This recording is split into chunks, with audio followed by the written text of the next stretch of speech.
I'd like to greet my brothers and sisters from Angeles City.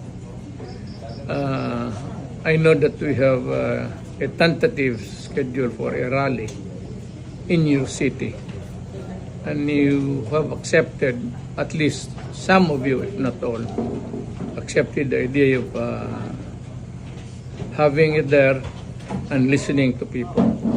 Actually, itong rally na ito, wala naman itong it's not out to destabilize government. It's not asking for the ouster of anybody, including the president. It's not about some personalities also in government. Wala.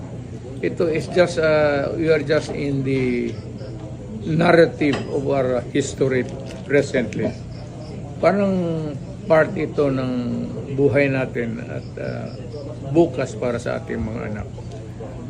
We are undergoing a period of not really uncertainty, but there's a little bit of may gusot sa ating society, sa tao. So this has to be discussed openly in a rally, mas mabuti, so that people can understand and yung mabigyan yung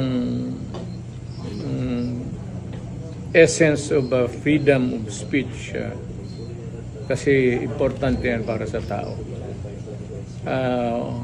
Nothing to worry about. Kayong mga opposition, government, military, do not worry.